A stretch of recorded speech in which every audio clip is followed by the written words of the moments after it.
Hi, good morning. Good morning. Good morning. Today is Sunday, January 28th, 2024. We begin, like every week, we begin by making aspirations for the benefit of all beings. We say the four measurables. Four measurables are love, compassion, joy, and equanimity. And they're expressed in these four different statements. And let's remember when we say this to really try to, really try to connect it and have some confidence that this aspiration, intention, motivation is something real, and that this aspiration actually has an effect. Like we talk about dedication, a drop in the ocean becomes the ocean. It's the same thing here. That it's not just a wish. It's actual. There's an effort you're making in this aspiration, and as the scientists and physicists say, every action has a reaction. This is an action. There's an activity, to this aspiration, and connect to that, the fact that this is a real activity and action that has an effect, and connect to really understanding that all sentient beings want to be happy and not suffer. May all beings have happiness and the causes of happiness. May all beings be free from suffering and the causes of suffering. May all beings not be separated from the happiness that has never known suffering. May they rest in equanimity, free from attachment, anger, and aversion. And in this class, we really, besides meditation, we're really working with our mind. Focus really is on mind, as Garchen Rinpoche told us when we began this class. Buddha is not the name of a man. Buddha is the name of mind. In our mind, the basis of our mind is Buddha, Buddha nature, the quality of being awake. So our mind, we're using our mind making these aspirations, and it's a different path than we're used to, right? Our habitual tendencies are, we're making hopes and wishes and fear. Then there's hopes and wishes of the future. There's fears and anxieties about the future. We hope for good, life for ourselves. We hope for good life for our loved ones, our family members, our friends. Those of us who are more social or politically minded hope for, fairness and justice for all, society, more equitable society, and things like that. So it's kind of expanding the scope of inclusion, because it's easy to have compassion for people who we feel are being, abused, people who are, suffering injustice. It's easy to feel compassion for people we like, easy to feel compassion for people we agree with. Not so easy to feel compassion for people we feel are evil, feel wrong, that we don't like, that have wronged us. That's tough. We're not forgiving, we're not excusing, we're not allowing, we're not justifying. As we said a million times in this class, being a Buddhist or being compassionate is not being a doormat. But this aspiration has to include all beings. Otherwise, we're not really practicing Buddhism. Otherwise, we're just kind of self-help. We're kind of reifying what we already know and what our habitual patterns already tell us about the world, and how our habitual patterns already motivate us. So we're trying to connect to this bigger picture that is in harmony with the view of Buddhism. of impermanence, of dependent arising, interdependence, of those things. So basically what I'm saying is when we make these aspirations, and dedication as well, and dedication is is similar, that we really try to go beyond it just being a prescribed kind of ritual thing that you're doing, lip service or afterthought or something, that it's real, you know. um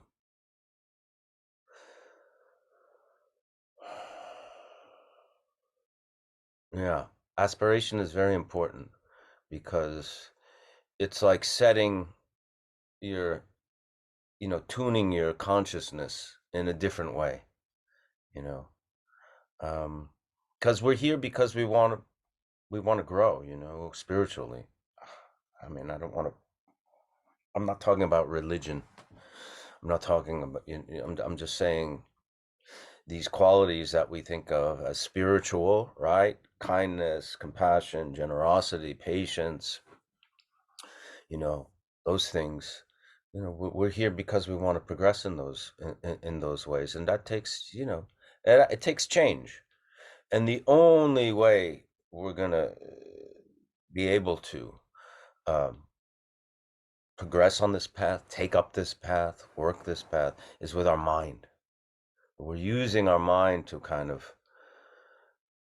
and using aspiration to kind of point the mind in a certain direction that it hasn't been really maybe fully pointed to. Um, Victoria has a few things she wants to read or speak about. Do you want to do that before or after the meditation today? Maybe we do it before, then we Before, can take then go into ahead. meditation. Yes. So, good morning, everyone. I don't have anything super important to say to you today, but I'd like to offer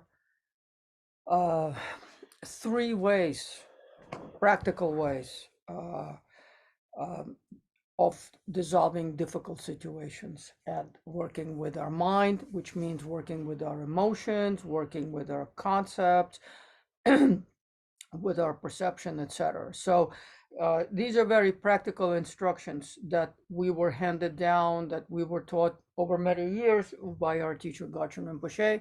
So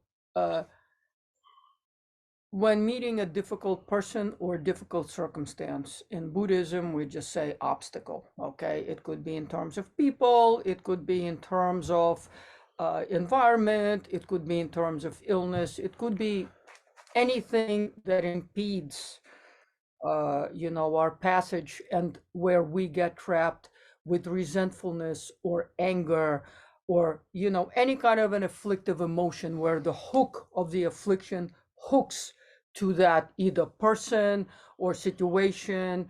A lot of times it's also like a hook that turns onto oneself, because anger turned inward is that self-hatred, which we can refer to as self-hatred, depression, that leads to all kinds of negative consequences. In Buddhism, we're not distinguishing when hatred is directed to others or to oneself.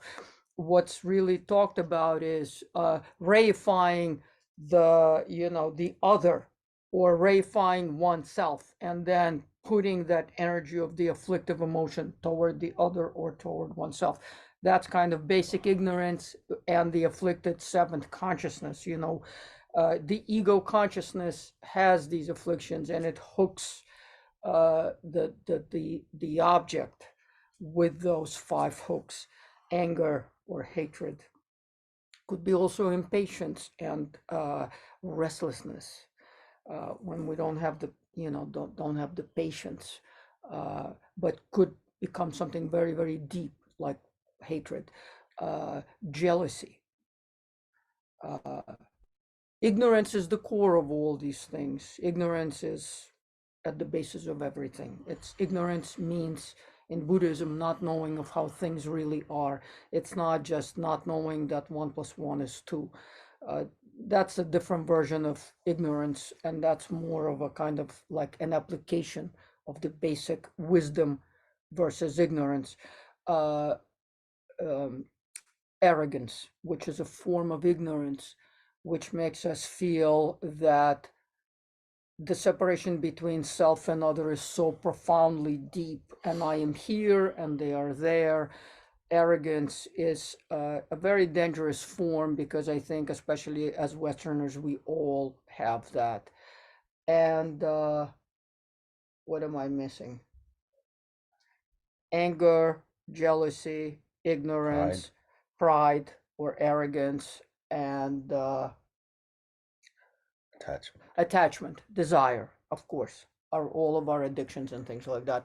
And actually, most of the things always come as these mixed bags. So when we have anger, we also have attachment, right? We have attachment to ourselves. That's why we get angry at the other person, because we feel like, how could he do this to me? You know, how can he say that to me? How can she treat me this way, etc. So attachment to the self, ignorance, believing in the self and the other, etc. So when we meet difficulties, as we say in Buddhism, obstacles, there are three practical instructions. One practical instruction is remembering impermanence and interdependence, karma, cause, and effect. Please think of karma, cause, and effect and interdependence.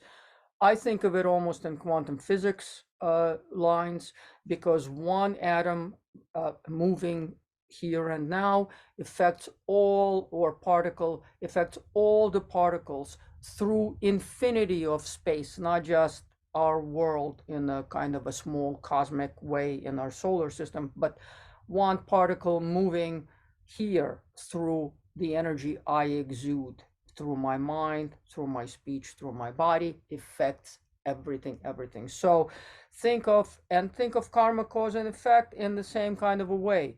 If, let's say, I am a part of the ocean of awareness, of being, of reality, and I urinate into that ocean, I will be drinking that urinated, polluted water, as well as all the others, especially those who are in proximity will get the more dense version of it. So this is what happens when we have afflictions. We pollute. And we must always think of it like that, because we are interdependent with everything. That's what reality is, So when we want to conquer ignorance, we carry that with us, that awareness all the time. We carry awareness of impermanence, interdependence, karma, cause, and effect, and of reality as it is, because we are connected to all things. We affect all things, including ourselves, So when we meet a difficult situation in life, we remember impermanence, interdependence, and karma, cause, and effect, and we stop that action through illuminating the situation and saying, I do not wish to pollute this environment for myself and others. That's one way. Okay? In a way, it's almost, His Holiness the Dalai Lama calls it enlightened selfishness, because it is very much aware that, a sense of awareness that if I am a part of this ocean and I urinate through, exuding one of these five afflictions, because these afflictions, the reason why we call them poisons is because they poison the environment, they poison the water, they poison the air, they poison the pool of reality, and we partake in that ourselves, and of course we subject others to it. So that's one way of liberating. So when I stand in front of a difficult person and they're spewing things at me, I take a quick accounting in my head. I go, all right, if I react in such and such a way, I will be polluting, and I will be drinking that pollution myself immediately or shortly after, and all of us will be drinking that pollution, likewise. That's one way of liberating negativity, and that's called mindfulness. That's called awareness. By accounting impermanence, interdependence, karma, cause, and effect, we immediately understand that we have always a choice. Do I take an action like this, or do I take an action based on ignorance and just go off and pollute, or do I take an action on the basis of wisdom and awareness? So we bring wisdom and awareness to dissolve the situation. The second way we can dissolve a difficult situation. And that's not, it's people, illnesses, all kinds of obstacles, difficult, office situations, difficult marriage situations. We remember through our awareness these three factors: impermanence, interdependence, karma, cause and effect. Second is what we call the how a bodhisattva, a person who has already kind of absorbed completely this first level of mindfulness. On a second kind of a more higher progressed stage, a bodhisattva will come across a difficult situation, and the reaction is like this. The bodhisattva, in mental state of a bodhisattva, a being who's more mature and whose awareness is greater, like lamp on the dimmer. Now we're in the middle somewhere, consciousness has arisen to this level. A bodhisattva will react to a difficult person, situation, illness, etc., to an obstacle, and will say, may I take this anger upon myself? Let's say you're meeting a difficult person in the world. You say, may I take their anger? And at that moment you say, may I take also, so like that's a micro taking on a difficulty onto yourself, to take it away from the other person who is afflicting you right now, right? And then right away we expand it and we say, and at that very time, may I take the anger of all the beings in the world. May all the anger come to me. May I carry the anger and therefore liberate all others from it right in this instance. And it's likewise when you have an illness, it is taught to us that when you're going through a very difficult thing, loss, uh, mourning, illness, difficult people, difficult circumstances, you say, may I take it from this source, and then may I carry it for all beings. If I have cancer, may I feel the cancer. As long as I'm already in it, I might as well take it all to myself and liberate all others. That is a bodhisattva way of liberating your own afflictive energy. So instead of reacting and going, how could it happen to me? What the hell? I'm such a good person. Or why is that person screaming at me? I'm good. He's bad. Instead of that, at a more higher progressed level of mind, we take their affliction from them into ourselves. We take an illness that we're experiencing from all beings. We take afflictions from all beings. Let's say, I am a person who is depressed right now, but I am in this bodhisattva state of mind. It doesn't mean that as a bodhisattva, I won't feel things of sadness or illness or depression or loss. Of course, we will be going through all these things because we are here in samsara and we are getting affected by all these things in the world. But as a bodhisattva, I will say, let me feel depression for all sentient beings right now. And as bodhisattvas, we have Tonglen practice. We know how to inhale the dark and dissolve the light. So Tonglen practice, the bodhisattva absorption and carrying and dissolving negativity, not only oneself, but of all the others, starting with the person in front of you who's causing the affliction right now, and then expanding it to all beings. And then there's a third method of dissolving difficulties, and that is kind of the highest level of realization for those of us who feel like we've come to this point, but we should practice it anyway. And that is what we've been doing in class in terms of meditation. We look at the anger or the idea in which concept and situation where anger is encapsulated, or jealousy is encapsulated, addiction and desire is encapsulated. We look at that emotion. We look at also the impetus of that emotion, where it arises. We look at its source and we say, can I put that idea into my pocket? What is it? What is its real nature? We look directly at the thought, at the movement of arising of this affliction. And when we look at it directly, it's like light shining on the darkness.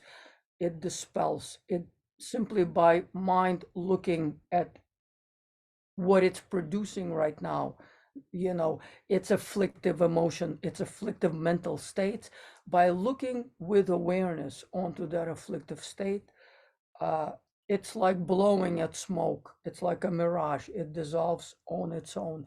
This is for, you know, realizers, for beings who have really, you know, who desire to practice on this level and who have some capacity in meditation and who can carry meditation with them all the time. But it's not to say that it's, you know, only for select few. You know, select few will be super successful at it all the time, but all of us should be doing that practice when we're sitting down in formal meditation. We should all be examining our thoughts, our emotions, and seeing their nature is empty. Can we grab them? Can we get this emotion of anger? Can we grab this emotion of desire that then leads us to physical consequences in the physical world, like addictions? But the basis of addiction is desire and attachment. That is empty in its nature. And when we start to look at it and see it directly with our mind, not as a concept, we're not like going one construct after another construct, but really looking at the empty nature of thought, we dissolve affliction. So those are the three modalities on which, through which we can dissolve difficulties, obstacles in the world.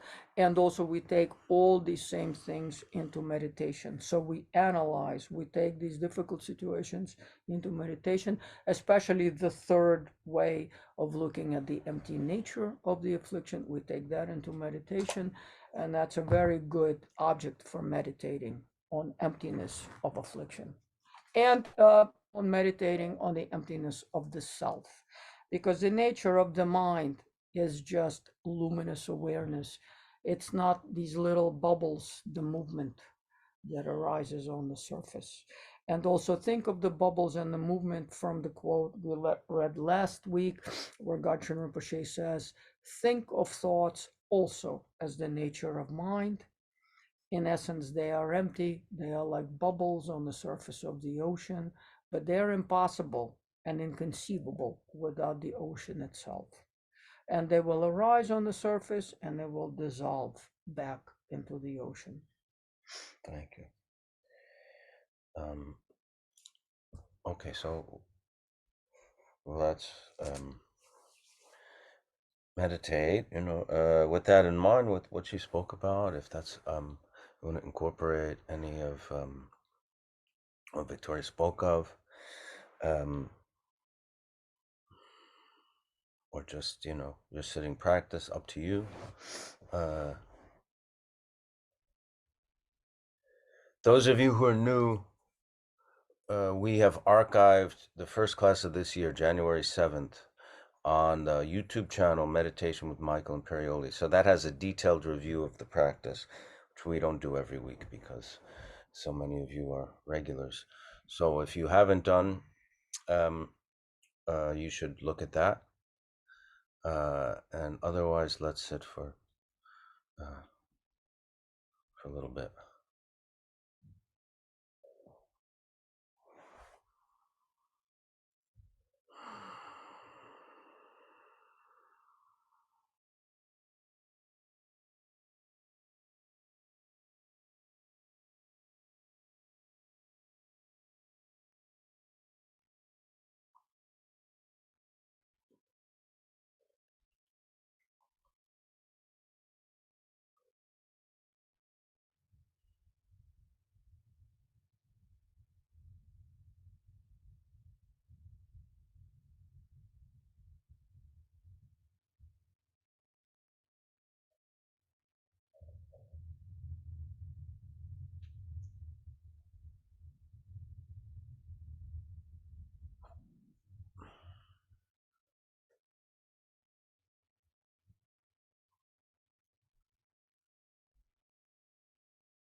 become aware of the thought, and our basic technique is back to the breath, mind looking at mind. You notice the thought has arisen, back to the breath, or see that thought dissolving back into the sky-like clarity of mind's nature, from which it arose, from which it dissolves without leaving a trace.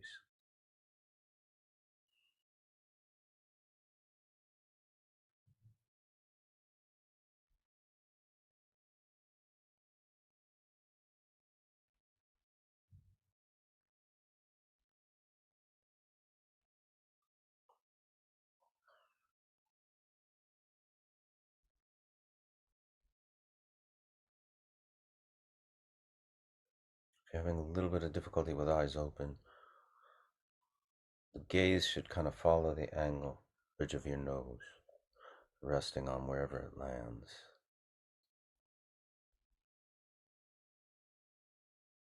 Not spaced out, not intensely focusing, resting gaze.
Great. We'll go to some questions. As always, remember, uh, it, those of you who are new, you're looking for books.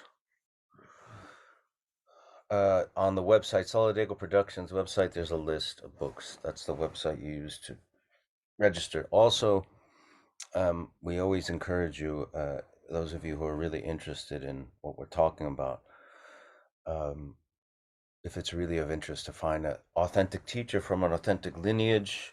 The names of many are on the same list there, and we encourage you to, take that as far as, you're inspired to, whether, watching videos on YouTube, attending teachings in person, signing up to various teachers, email lists, so you can know when there's online teachings, when there's teachings that, live where you can actually attend, you know, um, really this path that we've been, introduced to, really a teacher is essential, really to make,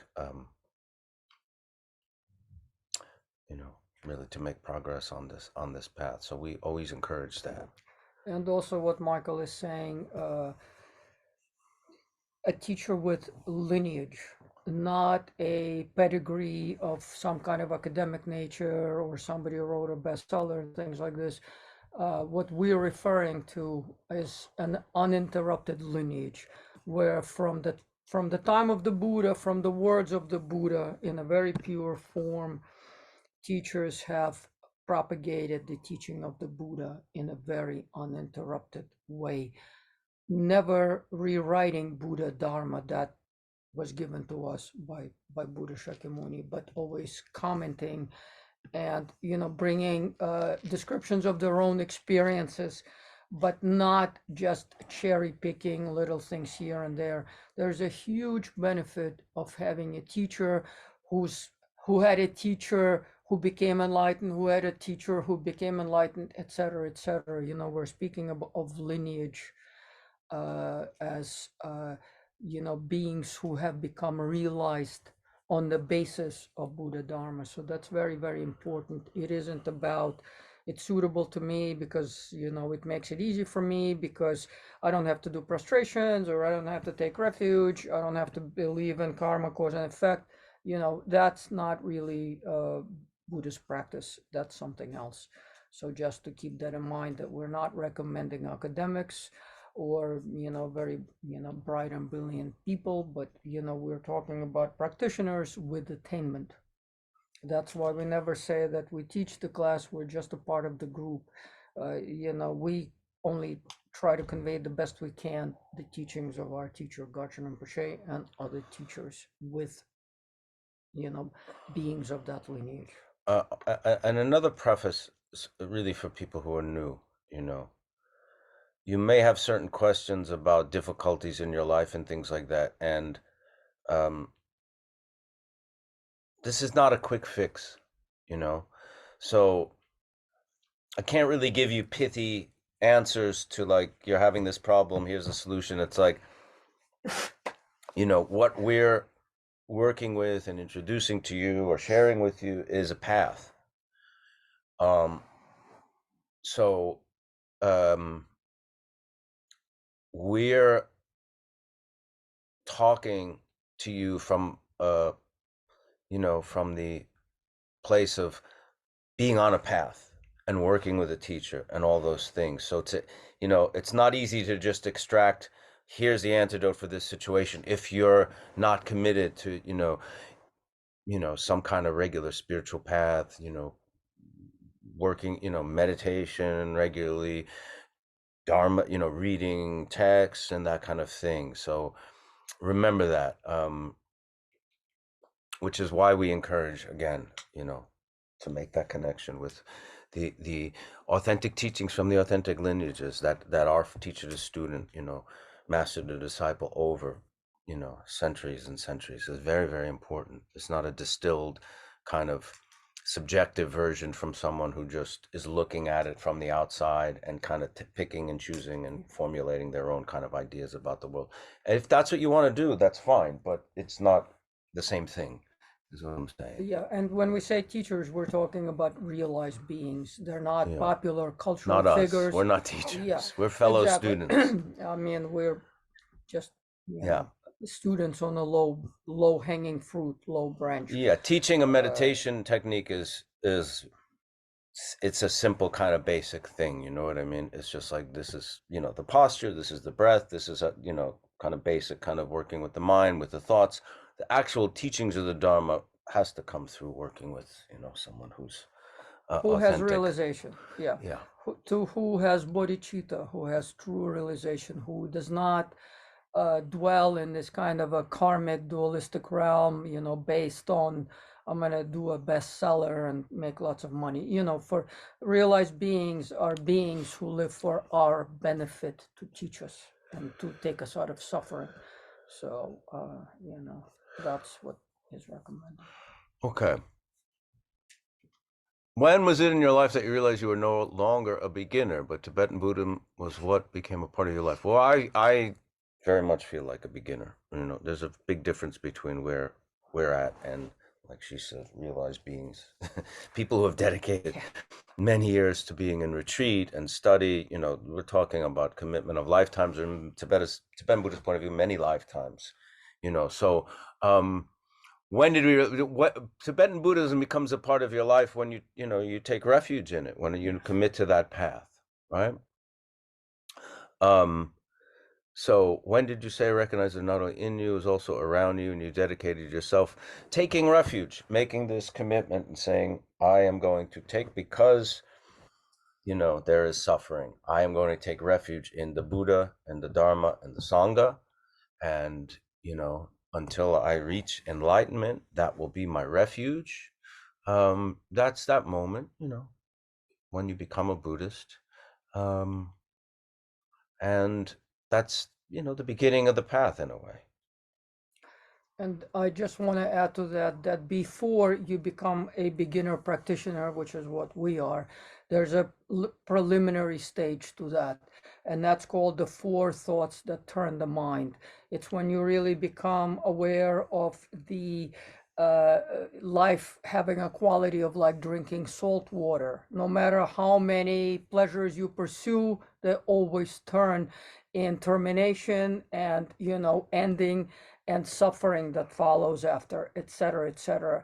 You begin to think about the preciousness of human life, because all these things that we pursue, 90% of things or 99% of things that we pursue and our day consists of, are things connected to our body.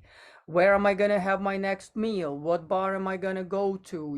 What furniture will I buy to sit on, etc., etc. When am I going to get my massage? When am I, those are all things that are just connected to the service of the body. When you start to turn your mind turning to mind, and then karma, cause and effect and impermanence. When we think of our life, while we can spend it and waste it on pursuing one thing after another, bigger house, bigger car, brighter color, more rooms, etc., etc. But attainment after attainment of those physical kinds of things becomes repetitive, and we see the quality of it. Based on that seeing, we can renounce certain behaviors, and then we start to turn toward Dharma. It's like going like this, we turn inward from being turned outward. That's the ordinary kind of ordinary deluded mind. We start to see the kind of that quality of drinking salt water, and we turn inward. From turning inward, we start to seek Buddha Dharma. We start to think that our life needs to be spent, because it's so precious, must be spent in a different, more meaningful way. we turn to refuge. So. With the shrine you set up at home, do you incorporate crystals or gemstones? No, not particularly. We don't really know anything about that. It's never really been discussed from our teachers. That said, if you want to, there's nothing preventing you from doing that, if it's meaningful to you. Especially if you connect to kind of the inner energetic quality subtle energy of the mind. If those objects help you, we use religious objects, because they're symbolic and they remind us of qualities of reality. Like, when we use, for example, the Vajra and the bell, the Dorji and the bell is emptiness, the Vajra is method. So when we look at those objects instinctually, we think of emptiness and method, skillful means and emptiness, or wisdom and compassion. As you understand it, where does shame work as attachment? Is it closer to an internal hubris, arrogance, or an external aggression? Shame is a very tricky word as a word. And I'd love to know if there's different, if you're going from Tibetan or Sanskrit, if there's different words that address this concept in different ways, because shame, learning the things to adopt and the things to discard, right? You want to discard the negative actions, right? Do no harm. And we want to acquire virtuous actions, engage in virtuous actions, do good, basically. Meaning we don't want to do anything that we're ashamed of, right? When you indulge in, afflictive emotion, right? If I rage out of control at some person who just, is taking too long online at the coffee bar or something like that, I'm going to be ashamed of that. Ashamed that I behaved in that way. So the desire not to have that shame is not a bad thing as a motivation, right? But then there's internalized shame at some kind of essential part of our being and nature, psychology or something like that. People have been ashamed of their sexuality. They've been ashamed of their, body, things like that. And that's where it can get tricky, where that's almost a different kind of shame. That's almost more of the self-hating kind of shame. Two different things. So the shame I was talking about, being ashamed of a certain negative action, is kind of holding yourself, motivating yourself to a different standard. The other thing of like self-hatred is a different thing where, that has to be addressed in other ways. So, and I have a really strong feeling that those two things, that shame is not the word that's used for both of those when you come from like the, whatever languages Buddhism kind of, has been primarily communicated in. And if I may add to that, in Buddhism, we don't call it shame, we call it remorse. Yes. Remorse Yes. is when Yes. you've done an unvirtuous action. Let's say you screamed at your kid. You were tired. You didn't have the patience or the diligence to be kind to your wife or to your mother, etc. You have remorse, but remorse is never. We don't get stuck on remorse. Remorse always goes together with the aspiration to correct, right? So we have remorse, we do confession, we say to ourselves, we don't do it to anybody, we don't do it in front of anybody. We go, I did this wrong and now I vow to do it right. It's like that. So remorse and confession and a vow and an aspiration of remedy, they always go together, because if we only get stuck on remorse, a lot of times it becomes another selfish thing of attachment. We like to dwell in that, we like to wallow in that. Sometimes it makes us feel, because we feel lower or something, self-denigrate ourselves, that others are the aggressors, but in fact it's a form of aggression against oneself or even others. So it's always making sure that that's not the source. And then, of course, if it is an internalized feeling regarding, some kind of a habitual negative energy toward oneself, always keeping in mind we have Buddha nature. We don't have to get stuck on anything else. We just have to keep working on opening up our Buddha nature, and judgments and all these kinds of things we've internalized, They're just habitual tendencies. They're emptying themselves. We don't need to be with them. They'll only shackle us for as long as we allow them. If we let them be hooks on our heart, on our mind, they will be hooks. But hooks is our attachment to certain kinds of things. Keeping in mind that we have, on an ultimate nature, we have stainless Buddha nature. On a relative level, we have all that kind of baggage that we carry with us. But if we put the suitcase down and leave it, it's gone. It's done. First timer to meditating. Any suggestions on dealing with unpredictability in our lives? Well, unpredictability is very much part of the view of Buddhism, right? Impermanence, meaning, even on a molecular level, we're not permanent. Our, cells are breaking down, and they say all our cells are replaced every 7 years or something like that. Everything is in that comes into existence is in a process of, change all the time on a molecular level.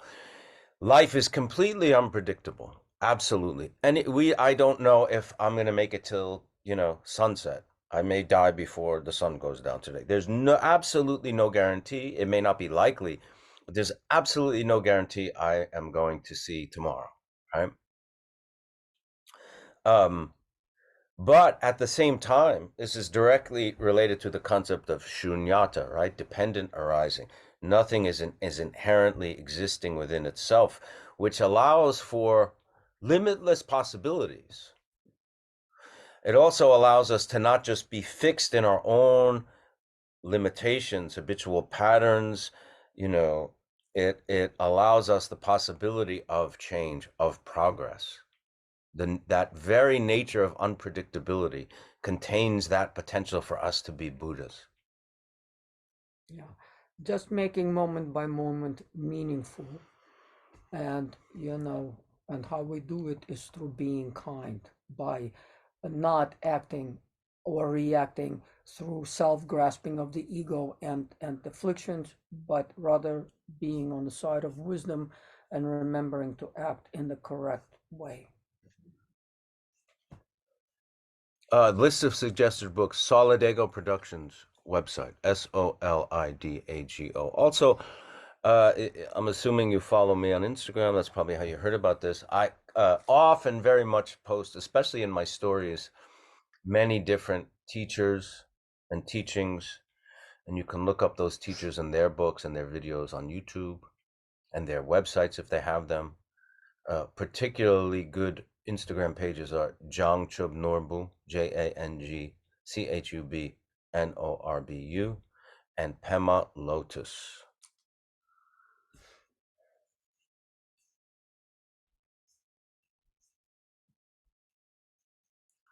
How are you able to cultivate consistency each day with meditation?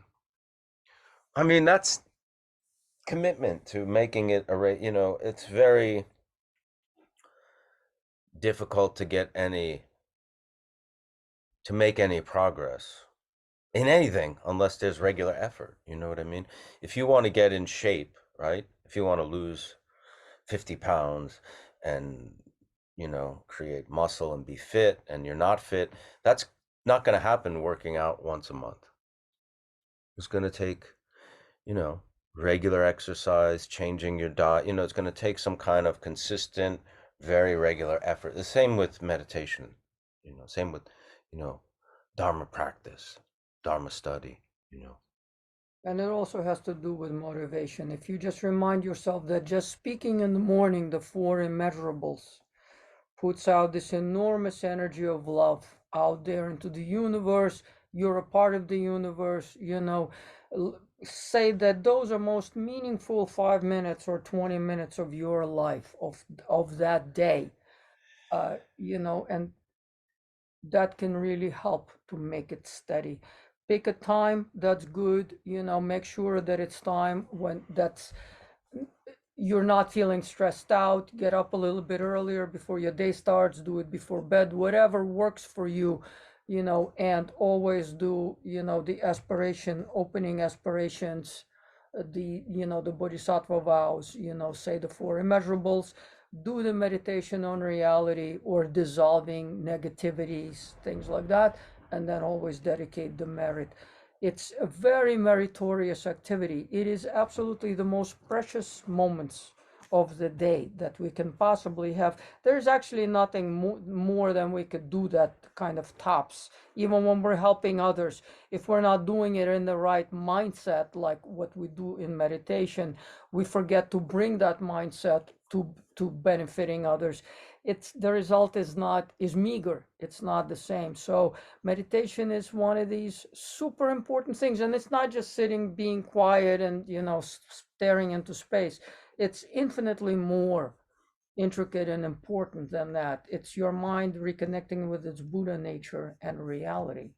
So when you reconnect and connect to that, you can bring that to everything. You can bring that awareness into everything in life and make the rest of the day be much more meaningful. So just remembering the motivation.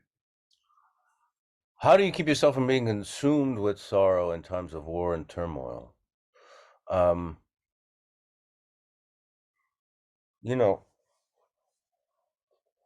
absolutely, you can have sorrow at the suffering in the world. I mean, that can be a great motivator to um, to develop bodhicitta. To develop a certain motivation, like we say in the beginning, an aspiration to wish for the happiness of all beings. You know what I mean? Um, Consumed, that word, I'm assuming you mean where the sorrow kind of debilitates you to the point of not being able to, you know, come out of it. Um, and that's, this is what I'm talking about really committing to a path, because when you're studying Dharma and when you're getting and practicing Dharma, especially working with a teacher, you're getting a certain perspective on exactly how to, you know, have this path that incorporates all these things. That direct, the Buddha's first teaching, right? Four Noble Truths. The first of his teachings, the very first one, is that there is suffering in this life, in samsara. So now, if we take that, the very first thing he taught, that he said, was that. Exactly kind of what you're saying. That's exactly what I guess he was asking himself when he decided to find a solution to that. I just want to add that when we use the word consume, just make sure it's not the flame of anger and negativity that also consumes you together with what you feel is the right way of thinking and experiencing something. We must always be sure about the ingredients that go into how we understand and perceive situations, because a lot of times uh, we can be consumed more with anger than really feeling compassion. To separate those things, to really understand and to deal with anger and those kinds of things in a more meaningful way. Like by doing Tonglen, we could do practice. How we don't get consumed is that we sit down and do practice for a difficult situation. We inhale the difficulty, we dissolve it at our heart center, and we send out the light. Being fixated on an idea because the hook of anger holds us in place and glues us to something is something that we really have to be cautious with. What are your thoughts on manifestation? I don't really know what that means, so if you want to expand on that, I'm not sure I know what you're talking about. What led you to Buddhism? You want to answer?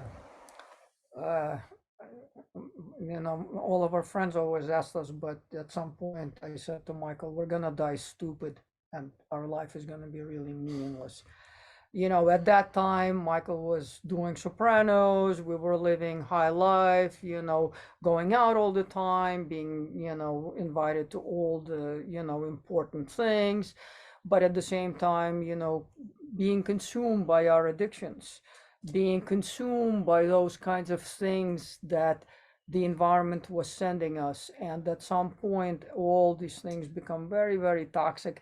And in the end of the day, they're just as meaningless as other kinds of consumptions, whether we're consuming like too much food, too much, alcohol, or attention from others. Addictions are addictions no matter what. And in the midst of it, there was nothing that was really truly meaningful, even though we were parents to 3 kids, and we there were good things, but we didn't really know how to incorporate them as a raft, as a basis. And so I said, we're gonna die stupid, and our life will be meaningless, and unless we really go for teachings in a real commit in a way of commitment, and really bring practice. And little by little, we went out of that dark place into what feels like, because happiness is not an impermanent thing in a way. Happiness is just bringing awareness into everything. And so having that state of freedom, where, because awareness liberates you from afflictive emotions, it doesn't liberate you from others in the world who want to afflict you and throw stones at you, but it does liberate you from how you perceive things. It liberates you from being in the clutches of your own emotions that can drive you insane, especially addiction and anger and all those kinds of things, because when you're addicted, you're also self-destructive and angry at yourself. It's always like these giant chunks of this negative emotion that are consuming you and hurting you. And so we moved away from that, and that's really what brought us to Buddhism, is being on the brink. I think that's accurate, no? Yeah, dissatisfaction in things that you thought would give you satisfaction. I've come from high control religious groups, and I'm extremely careful about involvement due to trauma. And I take things slowly and practice online and still be careful. I'm sure you can appreciate the anxiety about being in group situations. I'm really, really glad you brought that up, because there's something in here that I've left out, and I should have been saying. I should say this more regular. It's very important. Absolutely, to go slow. First of all, if you're dealing with trauma, we always say, there you may, it may be helpful to have some kind of, therapy, psychotherapy, psychiatry, that kind of thing, trauma group therapy, that kind of survivor group, whatever that is, can be really helpful, because depending on the degree of it, you may need that, and that's always if you find the right person or place for that, it could be extremely helpful and effective, right? But Buddha himself said, do not take my teachings face value. Do not just listen because I said it. Do not just take up my teachings because this teacher said it. Investigate, investigate, investigate. Investigate, think about it, perhaps try it out. Don't take it at face value. See if it works. When you start to look at a teacher, and you find a teacher that inspires you, rather than rush into it to become, that teacher's student, spend some time, several teachings, maybe, maybe give yourself months, a year, whatever. Really, give yourself time, so there's a consistency to the teachings that starts to make sense. You know what I mean? Buddha himself said that. Really important. So absolutely go slow. Absolutely. Take your time. Be careful. Really be careful. And all the teachers that we've,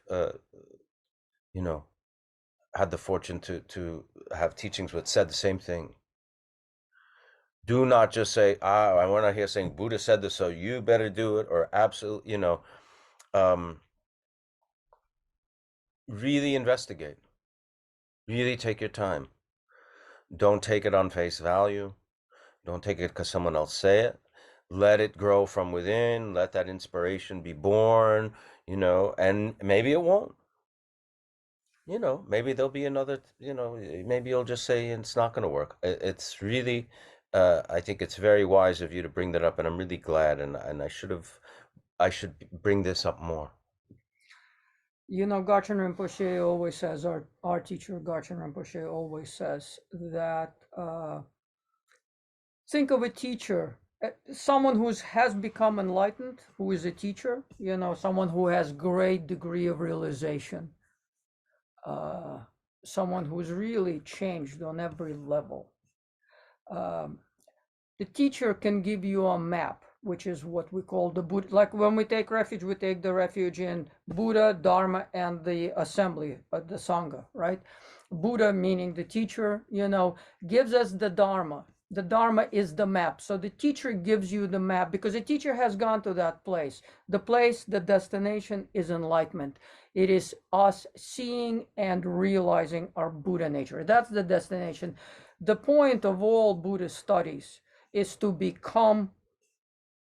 grow to that point internally when our Buddha nature is realized. It's like when the light on the dimmer is all the way up. We start from the dim and we go all the way up. That's the destination.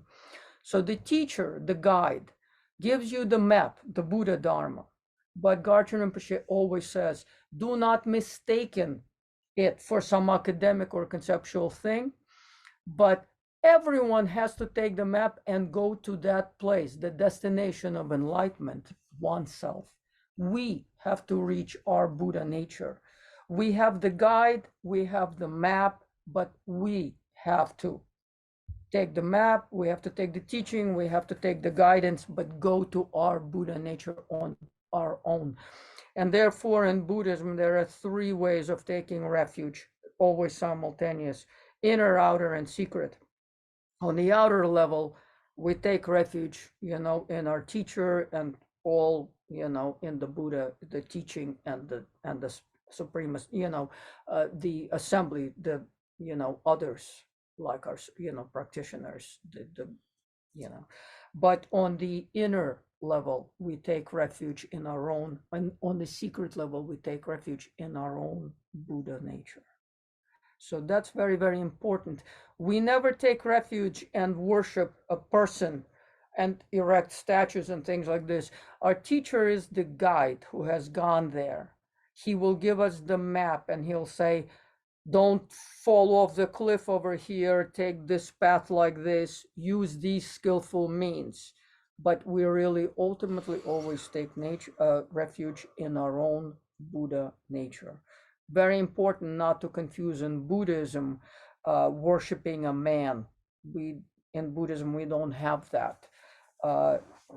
Likewise with the Buddha Shakyamuni, who was the first historical guide who gave us, the map, gave us the teaching.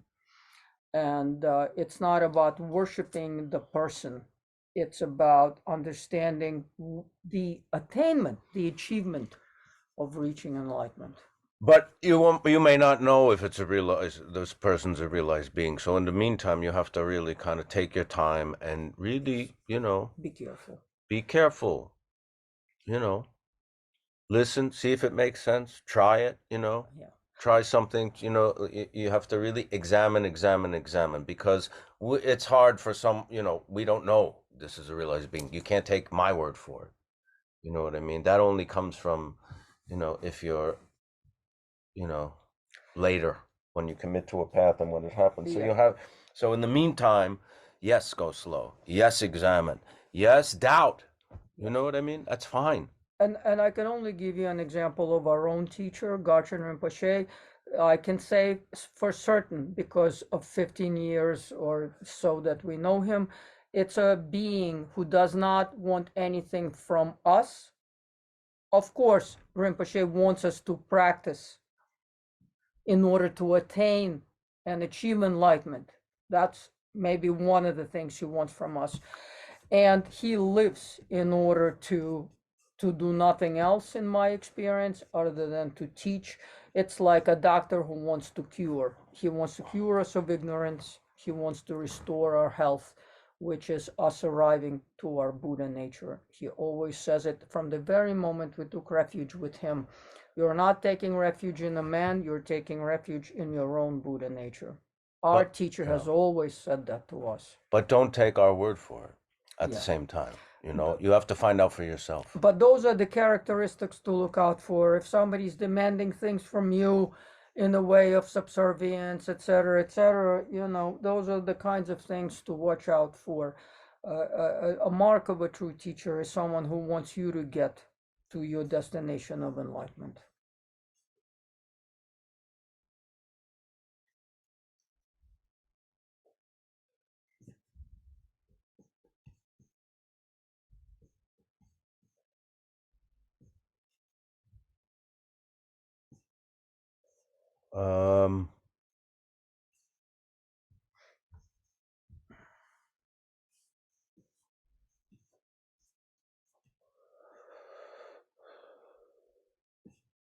Sorry.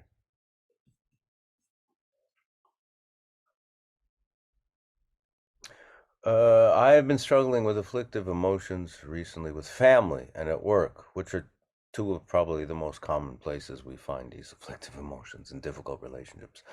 But I've noticed physical needs like sleep deprivation, hunger, dehydration are impeding my clearness of thought. If I cannot remedy those physical obstacles, how can I better pursue the modalities that Victoria's described? Well, I mean, it's hard to answer that question because there's a lot of details I'm not exposed to. I don't know what your regular, fitness regimen, your diet, what, those things, what your path is, what your practice is like, and those things. It's really hard to answer that question, from, just with the information you've given.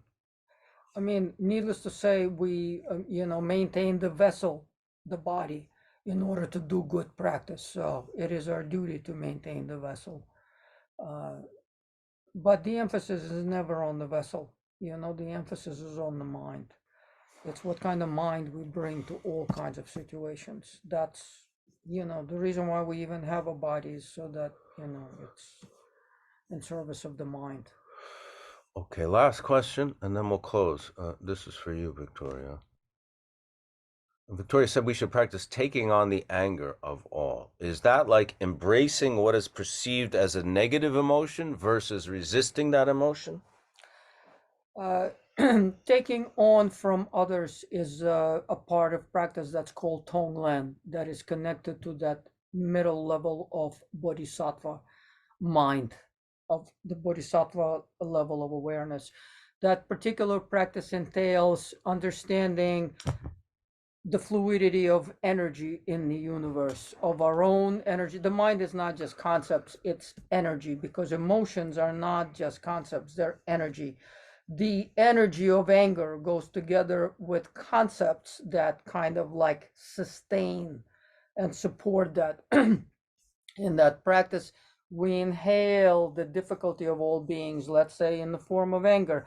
If this is working with your own anger, if you want to dissolve it on the spot, you take the anger of the other and the others, okay? You inhale it. At your heart, you visualize in your heart center, which is the place of the mind in Buddhist anatomy. You take the dark, smoky kind of like an energetic essence, you inhale it, you visualize it. But like breath, we sense it. It's a physical act. We feel the energy of the inhalation. We know it's not just a thought. We inhale on that level. It's not about concepts. It's feeling the physical energy. We suck the energy in. At our heart, the white luminous chakra at the heart center dispels. It's like the sun in your heart. It dispels the darkness. As the darkness hits you, the darkness is transformed into light, and then on the exhale we send the light back to others, to that person with whom you're having difficulty, and to all others. And that's how that practice is done. It's not a conceptual practice. It is a practice of visualization and physical energy. It's done on the breath. inhaling the dark, exhaling the light, and that's how you dissolve. Okay, thank you. On that level. Let's dedicate the merit for generated from today's session for the benefit of all beings by saying our dedication of merit prayer. By this merit, may all beings attain the state of enlightenment and conquer the enemies of false and delusions. May they be liberated from this ocean of samsara and its pounding waves of birth, old age, sickness, and death. Thank you, Nick. Solidio, our producer, for making this possible. See you next week.